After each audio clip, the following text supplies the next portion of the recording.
നമോ ഭഗവതേ വാസുദേവായ. ഓം. ശ്രീമദ് ഭാഗവത മഹാപുരാണം അതിൻ്റെ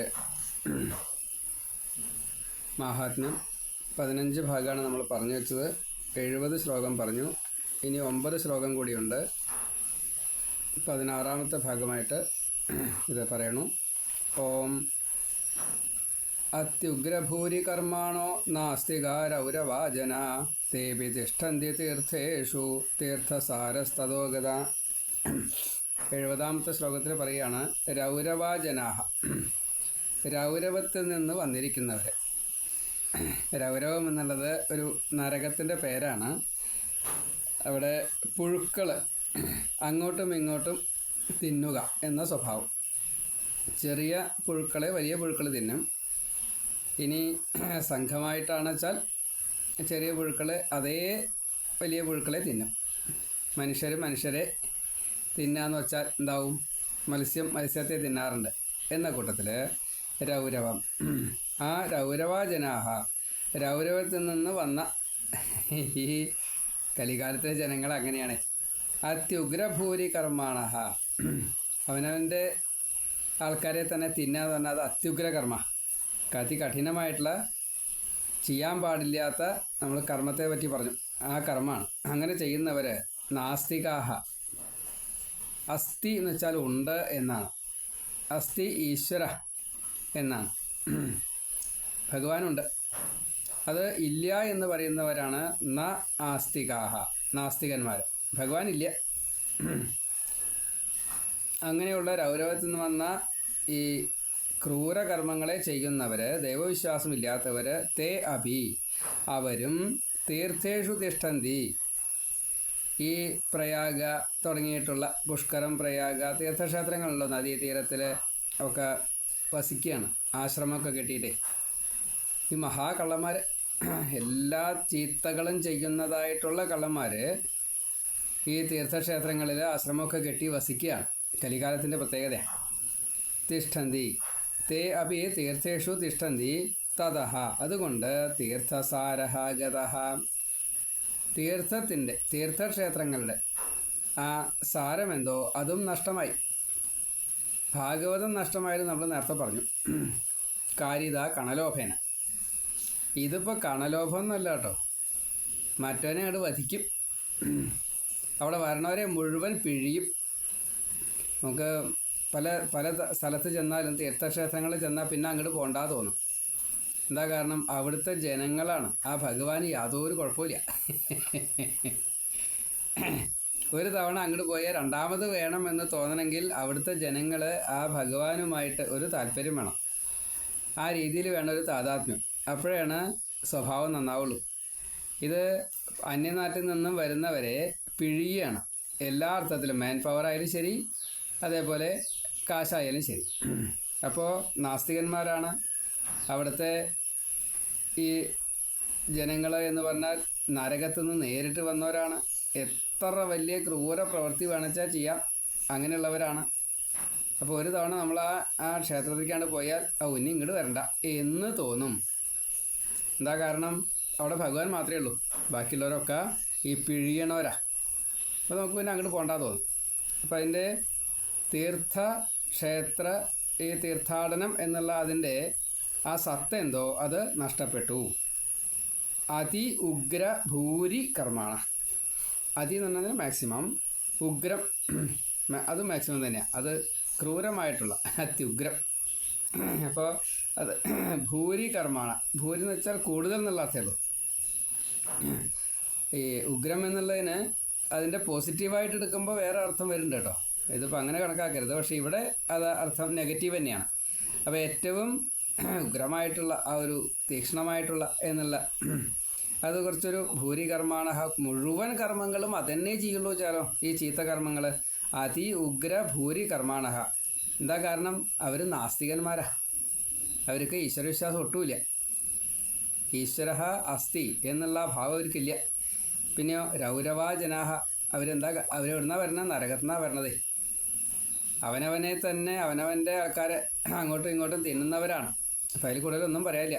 അതിലും വലിയൊരു ക്രൂരകർമ്മമില്ല. തേ അഭി തിഷ്ഠന്തി, അവരിപ്പോൾ എവിടെ വസിക്കുന്നത്? ഈ തീർത്ഥക്ഷേത്രങ്ങളിലാണ്. തീർത്ഥേഷു തീർത്ഥക്ഷേത്രങ്ങളിൽ നദീതീരത്തിലായാലും വേണ്ടില്ല, പർവ്വത സാനുക്കളിലായാലും വേണ്ടില്ല, അമ്പലങ്ങളുടെ പരിസരമായാലും വേണ്ടില്ല, ഒക്കെ പല പേരും പറഞ്ഞിട്ടായിരിക്കാം. സന്യാസിയാവാം, കച്ചവടമാവാം, മറ്റേ ധർമ്മക്കാരാവാം, ആചാര്യന്മാരാവാം, പല പേരിലും ഇരിക്കും അവിടെയൊക്കെ. ഞാൻ എല്ലാ കർമ്മങ്ങളും ചെയ്തു തരാം, നിങ്ങൾക്ക് മുക്തി തരാം എന്നൊക്കെ പറഞ്ഞിട്ടേ ഒക്കെ ചെയ്യും. പക്ഷേ ഈ കാശ് വാങ്ങലാണ് ഉദ്ദേശം. നമ്മളെ കണ്ട് പിഴിയും, നമ്മളെ കൊല്ലുന്നർത്ഥം. അപ്പോൾ തീർത്ഥസാരസ്തതോഗത, അതുകൊണ്ട് തന്നെ ഈ തീർത്ഥക്ഷേത്രങ്ങളിലേക്ക് തീർത്ഥാടനം എന്നുള്ള ആ ഒരു യാത്ര നമുക്ക് വയ്യാണ്ടേ. കലികാലത്തിൽ അതാണ്. അത്യുഗ്രഭൂരികർമാണ നാസ്തികാരൗരവാജനാ തേപി തിഷ്ഠന്തി തീർത്ഥേഷു തീർത്ഥസാരസ്തതോഗത. രൗരവാജനാ അത്യുഗ്രഭൂരികർമാണ നാസ്തികാः തേ അപി തീർത്ഥേഷു തിഷ്ഠന്തി തതഃ തീർത്ഥസാരഃ ഗതഃ. ഈ രൗരവത്തിൽ നിന്നും വന്നിരിക്കുന്ന, അല്ലെങ്കിൽ ഈ നരകത്തിൽ നിന്നും വന്നിരിക്കുന്ന എത്ര വലിയ ക്രൂര പ്രവൃത്തികളും ചെയ്യുന്നവരായിട്ടുള്ള ഈശ്വരവിശ്വാസമില്ലാത്തവരും കൂടി ഈ തീർത്ഥക്ഷേത്രങ്ങളിൽ വസിക്കുന്നത് കൊണ്ട് നമ്മുടെ ഭക്തജനങ്ങൾ തീർത്ഥാടനം എന്നൊരവസ്ഥ ചെയ്തു കഴിഞ്ഞാൽ നമുക്ക് ആ ഉദ്ദേശിച്ച ഫലം കിട്ടുന്നില്ല. അത് നഷ്ടപ്പെട്ടിരിക്കണം. അവിടുത്തെ തീർത്ഥം എന്നുള്ള തീർത്ഥീകരിക്കുക എന്നതാണ്, ശുദ്ധീകരിക്കുക, പുണ്യം ആക്കുക, പുത്തനാക്കുക. അപ്പോൾ ആ ഒരു അവസ്ഥ അത് ഇല്ലാണ്ടേ. ഗംഗാതീർത്ഥം എന്ന് പറയാനുള്ള കാരണം മുക്തി തരും, അതുകൊണ്ടാണ്. അപ്പോൾ അതില്ലാണ്ടേ. ഇനി 72ാമത്തെ ശ്ലോകം. കാമക്രോധ മഹാലോഭ തൃഷ്ണ വ്യാകുലചേതസ തേപി തിഷ്ഠന്തി തപസി തപസാരസ്തതോഗത. ഭാഗവതം കാരിത കണലോഭേന. ഇവിടെ തീർത്ഥക്ഷേത്രങ്ങളിൽ ഈ നരകത്തു നിന്ന് വന്നവരിയ്ക്കണമുണ്ട്. ഇവിടെയോ കാമക്രോധ ലോഭ മോഹ 72 ചീത്തകളുണ്ട്. ഷഡ്വൈരി, ഷഡൂർമി, ഷഡ്ഹരി, പഞ്ചക്ലേശങ്ങൾ, സപ്തവ്യസനങ്ങൾ, അഷ്ടപാപങ്ങൾ, അവിദ്യ 5 അതേപോലെ ദ്യോതംപാനം, ശ്രീയസൂന, ജാതരൂപം, ഹി, ഇങ്ങനെ തൊട്ടിട്ട് 3 ശോകം. പിന്നെ ഈ അസൂയ, മത്സര, ഈഷ്യ, അവമാന, ക്ഷുത്പിപാസാദി, അങ്ങനെയൊക്കെ ഉണ്ട്. 72 ചീത്തയുണ്ട്. അത് മുഴുവൻ ചെയ്യുന്ന ആ വ്യക്തികളിൽ നിന്ന് അവർ ചെയ്യുന്നതായിട്ടുള്ള പ്രവൃത്തികളിൽ ഒളിഞ്ഞിരിക്കുന്നതായിട്ടുള്ള, അല്ലെങ്കിൽ നിറഞ്ഞിരിക്കുന്നതായിട്ടുള്ള ഈ ഒരു കാപട്യം ഉണ്ടല്ലോ, അത് അങ്ങനെ ഉള്ളിലതും എന്നിട്ട് തപസ് ചെയ്യുന്ന രീതിയിൽ പുറമേക്കും. അപ്പോൾ തപസ് എന്തിനാ ചെയ്യണത്? മനസ്സ് ശുദ്ധാവാനാണ്. ഉദ്ദേശം എന്താ?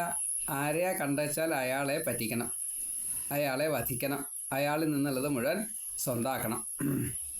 എന്താന്നുള്ളത് ചോദ്യമില്ല. ധനാവാം, വിദ്യയാവാം, സൗന്ദര്യമാവാം. ഇപ്പോൾ സ്ത്രീകളെ കണ്ടാൽ ആ സ്ത്രീയുടെ സൗന്ദര്യത്തെ ആസ്വദിക്കുക.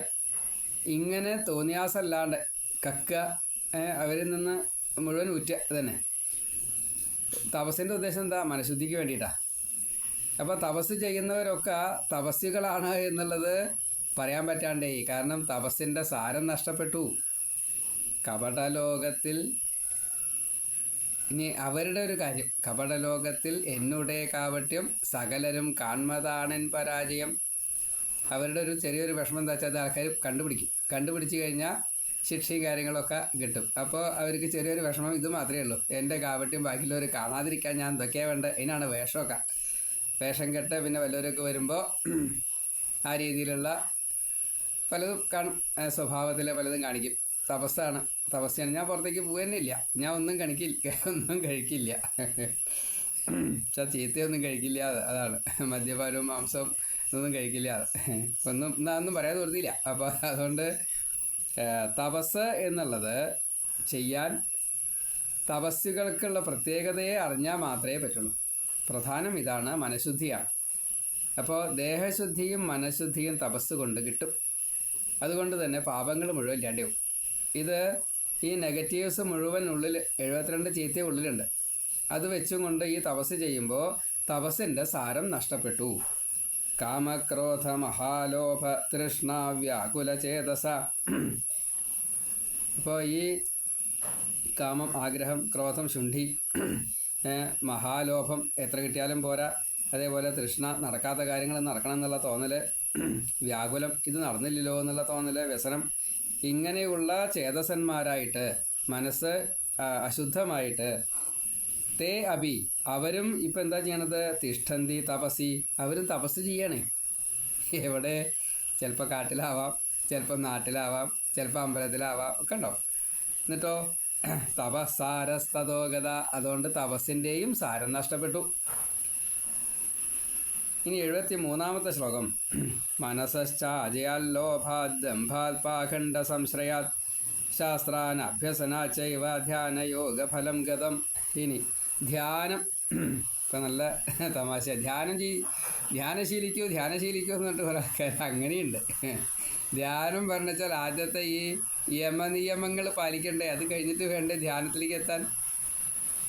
ഭാഗവതം വായിക്കുക, അതിൻ്റെ ഉള്ളിലുള്ള എന്താ വെച്ചാൽ അതിൻ്റെ അർത്ഥം മനനം ചെയ്താൽ മതി. ആ ധ്യാനത്തിൽ കൂടുതൽ എന്ത് കൂട്ടിയാൽ പറ്റില്ല. ഒരു പ്ലാനിങ് അതിന് വേണമെച്ചാൽ സങ്കല്പം ചെയ്യാൻ പറ്റുമായിരിക്കാം, അതിൽ കൂടുതൽ ഇന്ന് ധ്യാനം പറ്റില്ല. അപ്പോൾ ഇന്ന് മനസ്സഹ ച അജയാത്, ഈ മനസ്സിനെ ജയിക്കാൻ പറ്റാത്തതായിട്ടുള്ള, മാത്രമല്ല ലോഭാത്, എത്ര കിട്ടിയാലും പോരാ എന്നുള്ള അത്, ദംഭാത്, അഹങ്കാരം കൊണ്ട്, മാക്സിമാണ് മതം. അതുപോലെ പാഖണ്ഡം, എന്താണോ വേണ്ടത് വെച്ചാൽ അത് പറയില്ല, അത് പറയാനായിട്ട് അറിയില്ല. എന്നിട്ട് വക്രിച്ച് അത് വിപരീതാർത്ഥം വരുന്ന രീതിയിൽ പാഖണ്ഡം പറയും. അങ്ങനെ സംശ്രയാത്, പാഖണ്ഡ സംശ്രയാത്, അതേ അറിയുള്ളൂ. അപ്പോൾ അതിലാണ് ആശ്രയം, അത്രേ ഉള്ളൂ. ശാസ്ത്രാൻ അഭ്യസനാത് ച ഏവ, ശാസ്ത്രങ്ങളെ നന്നായിട്ട് അഭ്യസിച്ചവർക്ക് മാത്രമേ ഈ ധ്യാനമൊക്കെ പറ്റുള്ളൂ. പ്രാണായാമാദികളൊക്കെ ചെയ്ത് മനസ്സൊക്കെ ശുദ്ധമായി, ശരീരം ശുദ്ധമായി, സ്വസ്ഥതയോടുകൂടി ഇരുന്ന് അങ്ങനെയൊക്കെ ഇരിക്കുമ്പോഴേ ഈ ധ്യാനത്തിലേക്കൊക്കെ കടക്കാൻ പറ്റുള്ളൂ. അങ്ങനെ ശാസ്ത്രാൻ അഭ്യസനാത് ച ഏവ ധ്യാനയോഗ ഫലം ഗതം. അപ്പോൾ ഇതൊന്നുമില്ലാതെ മനസ്സാജയാത് ലോഭാത് ദംഭാത് പാഖണ്ഡ സംശ്രയാത് ശാസ്ത്രാൻ അഭ്യസനാച്ചൈവ ധ്യാനയോഗ ഫലം ഗതം. അപ്പോൾ ധ്യാനയോഗത്തിൻ്റെ ഫലം അത് കിട്ടാതെ കണ്ടായി. എന്താ കാരണം? ഈ ചീത്ത മനസ്സുകളോട് കൂടിയിട്ട് യഥാർത്ഥത്തിൽ വേണ്ട വിദ്യ എന്തോ അതല്ല, ഗ്രഹിക്കാനല്ല. നമ്മൾ ഗ്രാഹക അഭാവാത് അതിന് വിസ്തരിച്ചു. അപ്പോൾ ശാസ്ത്രങ്ങളെ ശരിക്കും പഠിക്കാൻ പറ്റുന്നില്ല, പഠിച്ചു എന്ന് നടിക്കും. പക്ഷേ എന്താണ്, അതിൽ നിന്നും പാഖണ്ഡം ആണ് എടുക്കുന്നത്, അതുകൊണ്ടാണ്. അപ്പോൾ ഈ പാഖണ്ഡം എടുക്കുന്നത് കൊണ്ട് ശാസ്ത്രം പഠിച്ചിട്ട് എന്താ കാര്യം? ഇനി അഭ്യസനം എല്ലാ ദിവസമാണ്, സ്വാധ്യായം പോലെ, സ്വാധ്യായം എന്നതിന് പറയാം. എല്ലാ ദിവസവും ചെയ്യുക എന്നതിന്, അതിന് സ്വാധ്യായം എന്നാ പറയാം. അപ്പോൾ അത് ചെയ്യില്ല, എന്നിട്ട് പഠിച്ച് തന്നെ വക്രിച്ചതായിട്ടുള്ള ഈ പാഖണ്ഡാണ് എടുക്കുക. പിന്നെ എങ്ങനെയാണ് അയാൾക്ക് നേരെയാവുക? അപ്പോൾ അവിടെ തപസ്സിൻ്റെ ഫലം കിട്ടില്ല, ധ്യാനത്തിൻ്റെ ഫലം കിട്ടില്ല. മനസ്സിനെ ജയിക്കാൻ സാധിക്കാത്തവരെ ഇന്ദ്രിയത്തിനെ ജയിക്കാൻ സാധിക്കില്ല. അപ്പോൾ കുടുങ്ങിയില്ലേ? വിഷയങ്ങൾക്ക് ഉള്ള മോഹമുള്ള ഒരാൾക്ക് ഈ പാഖണ്ഡമാണ് അവർ പഠിക്കണത് വെച്ചാൽ, അതിനെയാണ് പ്രവർത്തിക്കണമെന്ന് വെച്ചാൽ, പിന്നെ ശാസ്ത്രം പഠിച്ചിട്ട് എന്താ കാര്യം? അതുകൊണ്ട് ധ്യാനവും കിട്ടില്ല, ധ്യാനത്തിൻ്റെ ഫലം കിട്ടില്ല. മനസ്സാജയാല്ലോഭാത് ദംഭാത് പാഖണ്ഡ സംശ്രയാത് ശാസ്ത്രാൻ അഭ്യസനാച്ചൈവ ധ്യാനയോഗ ഫലം ഗതം. ഇനി 74-ാമത്തെ ശ്ലോകം. പണ്ഡിതാസ്തു കളത്രേണ രമന്തേ മഹിഷാ ഇവ പുത്രസ്യോൽപാദനേ ദക്ഷ അദക്ഷ മുക്തി സാധനെ. ഭാഗവതത്തിൻ്റെ മഹാത്മ്യത്തിലാണ് ഈ കലികാല ദോഷങ്ങളെ പറഞ്ഞിരിക്കുന്നത്. പണ്ഡിതാഹത്തു, പണ്ഡിതന്മാരാവട്ടെ, മഹാപണ്ഡിതന്മാരാ, പാഖണ്ഡ സംസ്കൃതന്മാരാണ് പണ്ഡിതന്മാരെ. അപ്പോൾ അവർ കളത്രേണ, ഭാര്യയോട് കൂടിയിട്ട്, സ്ത്രീ എന്ന അർത്ഥത്തിലേ ഉള്ളൂ, ഭാര്യ എന്നൊന്നും വയ്ക്കണ്ട. കാരണം ഇപ്പോൾ കലികാലത്തിൽ ഭാര്യ അങ്ങനെ ഒരു സങ്കല്പമാണ്. ഈ ശരീരബന്ധം മാത്രമായിട്ടാണ് ഭാര്യയെ കണക്കാക്കുക. കുടുംബസ്ഥരായിട്ടുള്ള നല്ല ആൾക്കാർ 99% ഉണ്ടാവും. പക്ഷേ ഈ 1% ഈ സ്ത്രീ എന്ന് വെച്ചാൽ ഭോഗവസ്തുവായിട്ട് കണക്കാക്കും. അപ്പോൾ അവിടെ പിഴവുണ്ട്. അപ്പോൾ അങ്ങനെയുള്ള കളത്രേണ, സ്ത്രീകളിലൂടെ എന്നേ അർത്ഥമുള്ളൂ. രമന്തേ മഹിഷായിവ, പോത്തിനെ പോലെ രമിക്കുന്നു. സ്ത്രീകളുമായിട്ടുള്ള രമിക്കൽ അത് പോത്തിനെ പോലെ, ഒരു ഇതുമില്ല. അവിടെ അച്ഛനമ്മ എന്നുള്ള അതുപോലും ഇല്ലാത്തൊരവസ്ഥയാണ് സ്വതേ ഈ പോത്തിൻ്റെ ഒരവസ്ഥ. അതുകൊണ്ടാണ് അങ്ങനെയൊക്കെ പറയാൻ കാരണം. നായ്ക്കൾ, പോത്ത് ഇതൊക്കെ വളരെ വിപരീതമാണ്. എല്ലാവരും ഒന്നും ഇതുപോലെയല്ല. എല്ലാ മൃഗങ്ങളും ഒരുപോലെയല്ല. ചില മൃഗങ്ങൾക്ക് കുറച്ച് അധികം ഉണ്ട് അത്രേ. അത് ഗവേഷണം ചെയ്തവർക്ക് അത് മനസ്സിലാവും. അപ്പോൾ ഇവിടെ പണ്ഡിതാസ്തു കളത്രേണ രമന്തേ മഹിഷ ഇവ, പോത്തിനെ പോലെ, ബുദ്ധിയില്ലാത്തവരെ പോലെ, ബുദ്ധിയില്ലാത്ത മൃഗങ്ങളെ പോലെ സ്ത്രീകളുമായിട്ട് രമിച്ച് നടക്കണം. അത് ഭാര്യ എന്നുള്ള അർത്ഥത്തിൽ കണക്കാക്കരുത്, അപ്പുറത്തെ ഭാര്യ, അത്രയേ ഉള്ളൂ.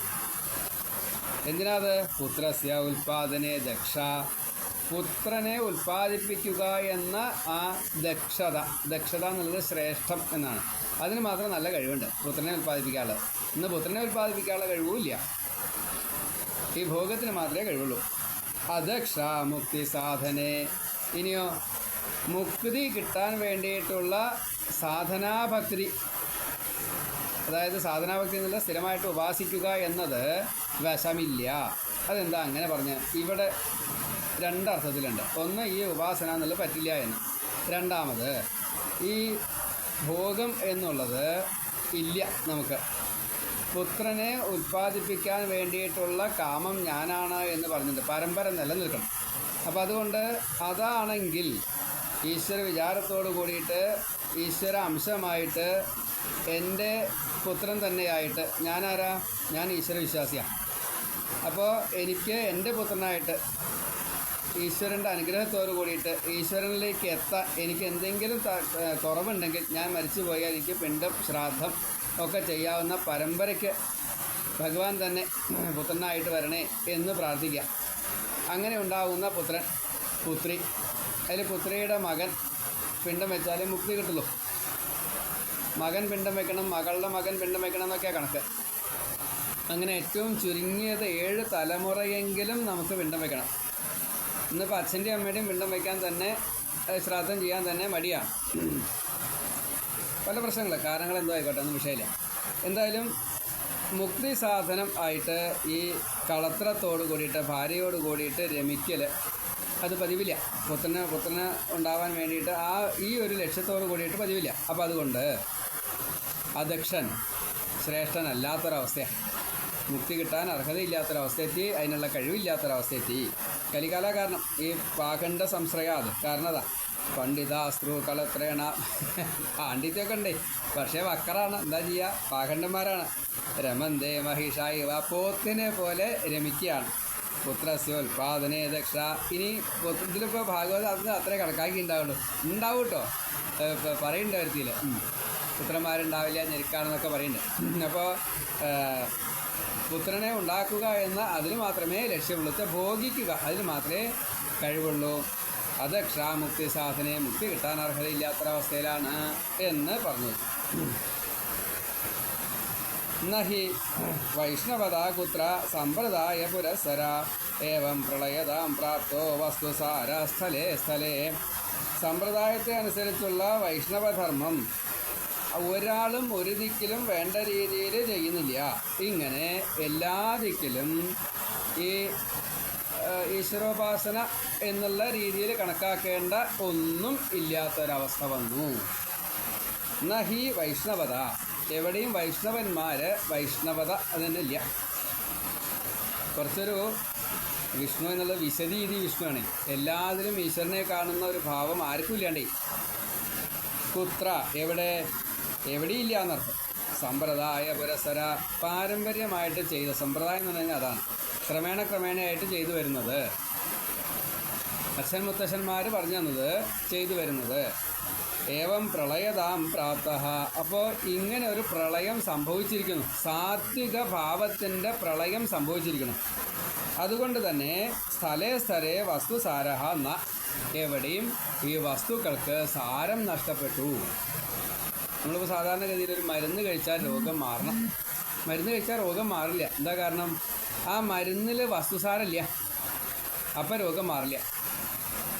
ആഹാരം കഴിച്ചാൽ വിശപ്പ് മാറുക വേണ്ട. ഇന്ന് ആഹാരം കഴിച്ചാൽ വിശപ്പ് കെടുക ചെയ്യണം. വിശപ്പ് കെടലും വിശപ്പ് മാറലും തമ്മിൽ വ്യത്യാസമുണ്ട്. അതുപോലെ ആഹാരം കഴിച്ചു കഴിഞ്ഞാൽ ആരോഗ്യം ഉണ്ടാവുക വേണ്ട. ഇന്ന് ആരോഗ്യം ഉണ്ടാവാൻ ആഹാരം കഴിച്ചാൽ മുഴുവൻ പറ്റുന്നില്ല. എന്താ കാരണം? വിഷമാണ്. അപ്പോൾ വസ്തുസാരം നഷ്ടപ്പെട്ടു എന്ന് സമർത്ഥിക്കുകയാണ് ഉണ്ടായത്. അത് ഓരോന്നിനെയും പറഞ്ഞു. ഭാഗവതത്തിലില്ല, പൂജയിലില്ല, തപസ്സിലില്ല, ധ്യാനത്തിലില്ല, കുട്ടികളെ ഉണ്ടാക്കണേലില്ല, ഈ വിഷ്ണു ഉപാസനാദികളിലില്ല, ഒന്നിലുമില്ല എന്ന് സാരം. സാത്വിക ഭാവത്തിലേ ഇല്ല. നഹി വൈഷ്ണവതാ കുത്ര സമ്പ്രദായ പുരസര ഏവം പ്രളയതാം പ്രാപ്തോ വസ്തുസാര സ്ഥലേ സ്ഥലേ. കലികാല അത്രേ ആയിട്ടുള്ളൂ കലികാലേ. എന്നിട്ടാണ് ഈ അവസ്ഥ. സാത്വിക ഭാവം പ്രളയത്തിൽ പെട്ടർക്കണം എന്ന് സാരം. അയം തോ യുഗധർമ്മോ ഹി വർത്തതേ കസ്യ ദൂഷണം അതസ്തു പുണ്ടരീകാക്ഷ സഹതേ നികടേ സ്ഥിത. ഇങ്ങനെ കലികാലത്തിൽ ഈ ദോഷങ്ങളെ കാണുന്നത് മുഴുവൻ കലിയുഗധർമ്മം ആകുന്നു. ഈ ദോഷം സാധാരണഗതിയിൽ ഈശ്വരവിശ്വാസം നല്ല പോലെ ഉണ്ടെങ്കിൽ ഇത് ബാധിക്കില്ല. ഈശ്വരവിശ്വാസം ഒട്ടും ഇല്ലാത്തവർക്ക് ഇത് കലിയാന്ന് പോലും അറിയൂല. കാരണം കലിയുടെ സ്വഭാവത്തിൽ ഈ സാത്വികർ പോലും നാസ്തികരുടെ ആ അവസ്ഥയിലാണ് ജീവിക്കുന്നത്. അപ്പോൾ ഭഗവാൻ എല്ലാവരിലും വസിക്കുന്നതായിട്ടുള്ള ഈ ശ്രീഹരി ആ ദോഷങ്ങളെ സ്വയം സഹിക്കണു. ഭഗവാൻ സഹിക്കല്ല, അത് കണ്ടില്ല എന്ന് നടിക്കണു. ഇവിടെ സഹിക്കണമെന്നാണ് പറഞ്ഞത്. നികടെ സ്ഥിതാന്നേ പറഞ്ഞിട്ടുള്ളൂ, തൊട്ടടുത്ത് ഇരിക്കണമെന്നേ പറഞ്ഞിട്ടുള്ളൂ. സഹിക്കണമെന്നല്ല, സഹതേ നികടെ സ്ഥിത. ഇത് വല്ലാത്തൊരു അസഹനീയ അവസ്ഥയാണ്. സഹിക്കുക എന്ന് പറഞ്ഞു കഴിഞ്ഞാൽ അടുത്തിരിക്കണു, അത് കണ്ടില്ല എന്ന് നടിക്കണു.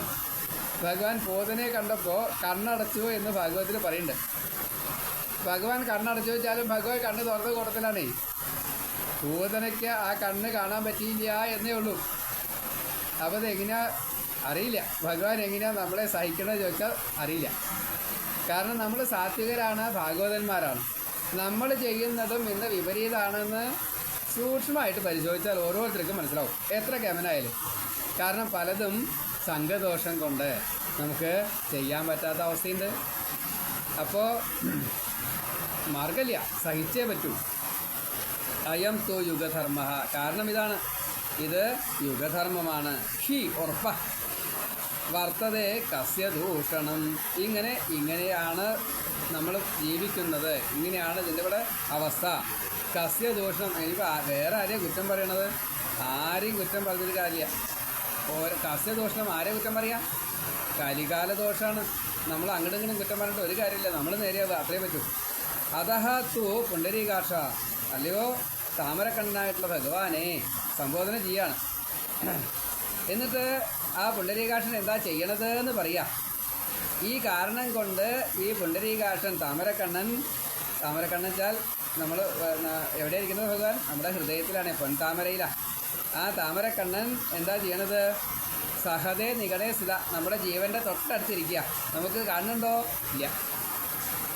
നമുക്ക് നമ്മുടെ ജീവനെ കാണുന്നില്ല. മനസ്സ് എന്താ അറിയില്ല, ബുദ്ധി എന്താ അറിയില്ല. ഞാൻ എന്നുള്ള അഹങ്കാരം മാത്രമുണ്ട്. എന്താ അത്? ഞാൻ ദേഹമാണ് എന്നുള്ള അവിദ്യ, മോഹം എന്നതിന് പറയാം. മോഹം, മഹാമോഹം, താമിശ്രം, അന്ധതാമിശ്രം, തമസ്, ഇങ്ങനെയാണ് ഈ അവിദ്യ. അതിൽ മോഹം എന്നുള്ളത് ഞാൻ ദേഹമാണെന്നുള്ള ബോധം. അത് ഇപ്രകാരം ഭഗവാൻ സഹിച്ചുകൊണ്ടേയിരിക്കുകയാണ് എന്ന് പറയാം. 76ാമത്തെ ശ്ലോകം. നല്ല മഴയാട്ടോ. ഹരേ കൃഷ്ണ ഗുരുവായൂരപ്പ. ഇനി ബാക്കി അടുത്തേരെ. സർവത്ര ഗോവിന്ദനാമ സങ്കീർത്തനം. ഗോവിന്ദ ഗോവിന്ദ. ഇനി ഒരു തവണ കൂടി പറഞ്ഞാൽ ഈ 79ാമത്തെ ശ്ലോകം കൂടി കഴിയും. നാരായണ നാരായണ നാരായണ നാരായണ. ഇതിപ്പോൾ 16ാമത്തെ ഭാഗമാണ്. നാരായണ നാരായണ.